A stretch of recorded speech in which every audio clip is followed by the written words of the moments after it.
आप देख रहे हैं एफिडेविट पर देश दुनिया का हाल। मैं हूं पूजा। हरियाणा के फरीदाबाद से जिस डॉक्टर शाहीन सिद्दीकी के पास AK-47 मिला था, वह कानपुर के GSVM मेडिकल कॉलेज में प्रवक्ता पद पर कार्यरत रही हैं। ATS की टीम मंगलवार की सुबह मेडिकल कॉलेज आई थी। टीम ने मेडिकल कॉलेज से डॉक्टर शाहीन के सारे रिकॉर्ड्स अपने साथ ले गई। जम्मू कश्मीर पुलिस ने लखनऊ से डॉक्टर शाहीन सिद्दीकी को आतंकी मॉड्यूल से कनेक्शन होने के सबूत मिलने पर गिरफ्तार किया था। पुलिस को शाहीन की कार से AK-47 भी बरामद हुआ था। शाहीन का पाकिस्तान के आतंकी संगठन जैश-ए-मोहम्मद और अंसार गजवत उल हिंद से जुड़े होने के आरोप हैं।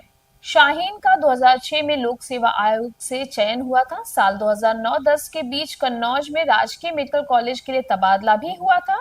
फिर 2010 में वह कानपुर आई। फिर साल 2013 में मेडिकल कॉलेज कानपुर से अचानक बिना सूचना लापता हो गई, जिसके बाद कानपुर मेडिकल कॉलेज ने पत्राचार किया, मगर जब कोई जवाब नहीं मिला तो साल 2021 में डॉक्टर शाहीन को मेडिकल कॉलेज से बर्खास्त कर दिया गया था। फिलहाल ATS की टीम डॉक्टर शाहीन के सभी तार को खंगालने में जुटी हुई है। दिल्ली घटना के बाद सपा प्रमुख अखिलेश यादव का बयान सामने आया है, जिसमें उन्होंने देश के प्रधानमंत्री से कहा है कि जो भी षड्यंत्र के पीछे है उस पर कार्रवाई होगी। हमें पूरा भरोसा है कि प्रधानमंत्री और सरकार कार्रवाई करेगी। उन्होंने कहा कि आजादी के प्रतीक की जगह इतनी बड़ी घटना होना निंदनीय है। देश के प्रधानमंत्री जी ने ये कहा है कि षड्यंत्र और जो भी उसके पीछे हैं उसका पर्दाफाश होगा और उसके खिलाफ कड़ी से कड़ी कार्रवाई होगी। तो जब देश के प्रधानमंत्री जी ने बोल दिया है तो हमें पूरा भरोसा है कि प्रधानमंत्री जी वो खुलासा करेंगे, सरकार खुलासा करेगी कि इसके पीछे कौन था, किसकी वजह से इतनी बड़ी घटना हो गई, वो भी राजधानी में और उस जगह जो हमारा प्रतीक है, जहां से हम आज़ादी के और हमारे देश के प्रधानमंत्री होकर के देश को संदेश देते हैं। ऐसी आजादी के प्रतीक की जगह पर इतनी बड़ी घटना होना निंदनीय है। इतने बड़े पैमाने पर लोगों की जाना ये बहुत दुखद है। उत्तर प्रदेश के नगर विकास एवं ऊर्जा मंत्री AK शर्मा ने आज बिजली विभाग की कार्यप्रणाली और भुगतान व्यवस्था को लेकर अहम बयान दिया। उन्होंने कहा कि राज्य में बिजली बिल भुगतान की स्थिति में सुधार हुआ है और सरकार का लक्ष्य है कि 100% राजस्व वसूली सुनिश्चित की जाए। ऊर्जा मंत्री ने कहा कि बिजली विभाग उपभोक्ताओं की सुविधा के लिए ऑनलाइन और मोबाइल ऐप के माध्यम से भुगतान व्यवस्था को और भी आसान बना रहा है।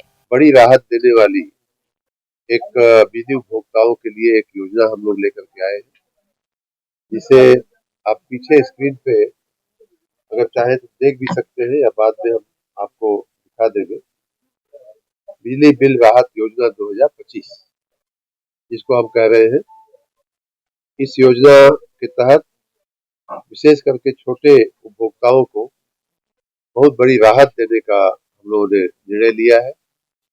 इस योजना को 1 दिसंबर से 3 चरणों में 30-30 दिन के 3 चरणों में इसका क्रियान्वयन होगा और इसमें 3 विकल्प दिए जाएंगे। किसी का जिसका भी पिछला बकाया हो और उस बकाये पे जो सरचार्ज लगता है, कई बार देखा गया है कि हमारे उपभोक्ता कई विशेष करके जो छोटे उपभोक्ता हैं, गरीब उपभोक्ता हैं, वो ब्याज और सरचार्ज के भार में दबे जा रहे हैं।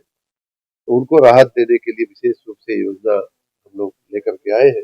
रेलवे प्रशासन द्वारा यात्रियों की मांग पर विशेष गाड़ियों का संचालन किया जा रहा है। CPRO पंकज कुमार सिंह ने बताया कि 11 नवंबर से पूर्वोत्तर रेलवे के विभिन्न स्टेशनों से चलने वाली पूजा विशेष गाड़ियां निम्नवत चलाई जा रही हैं। फेस्टिव सीजन के दौरान यात्री आए थे, काफ़ी संख्या में यात्री वापस गए हैं और अभी भी यात्रियों की संख्या बनी हुई है और जिसको ध्यान में रखते हुए रेलवे ने जो व्यवस्था की थी फेस्टिव सीजन के लिए, उन सभी व्यवस्थाओं को आगे के लिए एक्सटेंड किया हुआ है। यानी कि जो स्पेशल ट्रेनें हम लोग चला रहे थे उनको भी चला रहे हैं।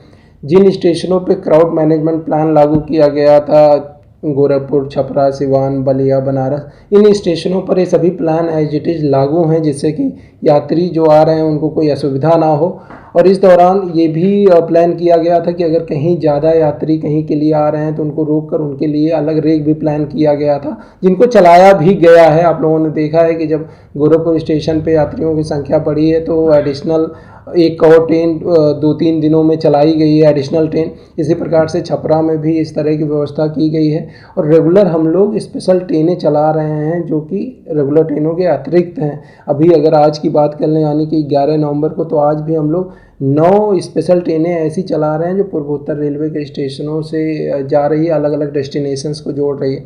और अब मुझे दीजिए इजाजत, देखते रहिए एफिडेविट। धन्यवाद।